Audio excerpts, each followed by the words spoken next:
नमस्कार दोस्तों, स्वागत करता हूं आप सबका आपके अपने यूट्यूब चैनल रेनबो स्टडी में। दोस्तों, आज का हमारा टॉपिक है अधिगम सोपान की सिद्धांत। यह अधिगम के सिद्धांत का 8वां वीडियो है और इससे पहले जो हम 7 वीडियो अपलोड कर चुके हैं। अगर वो आपने नहीं देखे हैं तो प्लीज़ प्ले लिस्ट में सर्च करके ज़रूर देखना। और अगर आपको वीडियो पसंद आए तो इसे लाइक करना और कोई सुझाव देने के लिए आप हमें कमेंट्स कर सकते हैं। और अगर आप चैनल पर नए हैं तो इसे सब्सक्राइब करें। तो आइए शुरू करते हैं अधिगम सोपान की सिद्धांत। इसका जो प्रतिपादन किया था वो क्या था, रॉबर्ट एम गैनी ने, जो कि अमेरिका के निवासी थे। रॉबर्ट एम गैनी के अनुसार अधिगम जो होता है वो सरल से कठिन की ओर होता है। कैसे होता है? सरल से कठिन की ओर होता है। गैनी ने अधिगम के 8 प्रकार बताए हैं। ये आप याद रखना कि गैनी ने अधिगम के कितने प्रकार बताए? 8। और इनकी जो प्रमुख पुस्तकें थी वो ये पहली थी कंडीशन ऑफ लर्निंग और दूसरी थी प्रिंसिपल ऑफ इंस्ट्रक्शनल। इन्होंने जो अधिगम के 8 प्रकार बताए वो इस प्रकार हैं। पहला है इनका संकेत अधिगम, दूसरा है उद्दीपक अनुक्रिया अधिगम, तीसरा है श्रृंखला अधिगम, चौथा है शाब्दिक सहचर्य अधिगम और 5वां है बहु विभेदन अधिगम और छठा जो है संप्रत्यय अधिगम और 7वां जो है सिद्धांत अधिगम और 8वां है समस्या समाधान अधिगम। इन्होंने निम्न स्तर से बढ़ते हुए उच्च स्तर तक है। निम्न स्तर पे जो पहला है वो संकेत अधिगम है और उच्च स्तर पर है समस्या समाधान अधिगम। 1 से 4 तक निम्न श्रेणी अधिगम में आते हैं। इनमें क्या है, तर्क व चिंतन का अभाव पाया जाता है।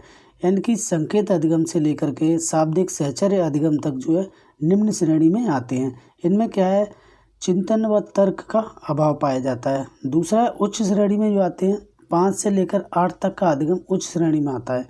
5 है बहुविभेदन अधिगम और 8वां है समस्या समाधान अधिगम। ये क्या है, उच्च श्रेणी में आते हैं और इनमें तर्क व चिंतन पाया जाता है। तो निम्न श्रेणी का कौन सा है, संकेत अधिगम, और उच्च श्रेणी में आता है समस्या समाधान अधिगम। अब इनको जो बारी बारी से इनके अर्थ को समझ लेते हैं। पहला है संकेत अधिगम। संकेत की सहायता से बच्चों को सिखाना। यह पावलोव के सिद्धांत पर आधारित है। पावलोव ने क्या है, घंटी को एक संकेतक के रूप में इस्तेमाल किया था। उसमें वह घंटी बजाते थे, उसके बाद जो कुत्ते को भोजन देते थे। और उदाहरण में ले सकते हैं हम, रेड लाइट का उदाहरण देकर बच्चों को सिखाया जा सकता है कि अब रेड लाइट पर ग्रीन, येलो और रेड सिग्नल जो होते हैं उनके बारे में सिखाया जाता है। तो ये संकेत अधिगम के अंतर्गत आता है। और TLM की सहायता से बच्चों को सिखाना, यानी कि टीचर लर्निंग मटेरियल की सहायता से बच्चों को सिखाना, ये भी किस में आता है, संकेत अधिगम में ही आता है। दूसरा है उद्दीपक अनुक्रिया अधिगम। यह स्तर थार्नडाइक व पावलोव के सिद्धांत पर आधारित है।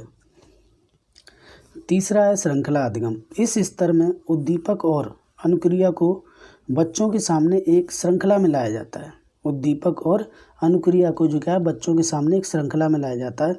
यह स्तर एडमिरे गुथरी ने दिया। इसे क्रमिक अधिगम भी कहा जाता है। ये आप याद रखना, इसे गुथरी ने दिया, एडमिरे गुथरी ने, और इसे क्रमिक अधिगम भी कहा जाता है। किसे? श्रृंखला अधिगम को। अब देखते हैं चौथा है शाब्दिक सहचर्य अधिगम स्तर। संकेत और ध्वनि द्वारा सीखे गए ज्ञान को अब बच्चा शब्दों में व्यक्त करता है।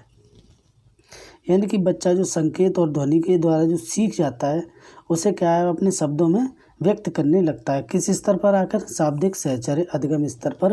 5वां है विविधात्मक अधिगम स्तर। शब्दों, अक्षरों, वस्तुओं, व्यक्तियों के बारे में अंतर जानने लगता है। यानी कि किस स्तर पर? 5वां जो स्तर बताया ना, विविधात्मक स्तर अधिगम स्तर, इस पर आते आते बच्चा क्या है, शब्दों, अक्षरों, वस्तुओं और व्यक्तियों के बारे में अंतर जानने लगता है। छठा जो है इनका संप्रत्यय अधिगम स्तर।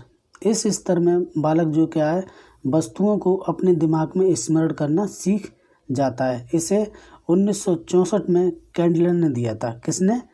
कैंडलर ने। ये आप याद रखना, संप्रत्यय अधिगम स्तर जो किसने दिया था, 1964 में कैंडलर ने दिया था। 7वां है सिद्धांत अधिगम। जब बालक के मन में संप्रत्यय जो बनना शुरू हो जाते हैं, यानी कि दिमाग में जो स्मरण करना सीख जाता है, यानी कि संप्रत्यय बनना जो शुरू हो जाते हैं, तभी वो क्या है, किसी सिद्धांत को समझता है। जैसे बर्फ़ का गर्मी पाकर पिघलना, ये क्या है, वो उसके मन में एक संप्रत्यय बनेगा, तभी वो इस सिद्धांत को समझ पाएगा। 8वां है समस्या समाधान अधिगम स्तर। जब बच्चा सिद्धांत को समझ लेता है तो आसानी से किसी भी समस्या का समाधान कर लेता है। ये उच्च स्तर होता है सबसे समस्या समाधान अधिगम का। तो उम्मीद करता हूँ आपको हमारा प्रयास पसंद आया होगा। अगर पसंद आया तो प्लीज़ वीडियो को लाइक ज़रूर करें। धन्यवाद दोस्तों, मिलते हैं अगली वीडियो में।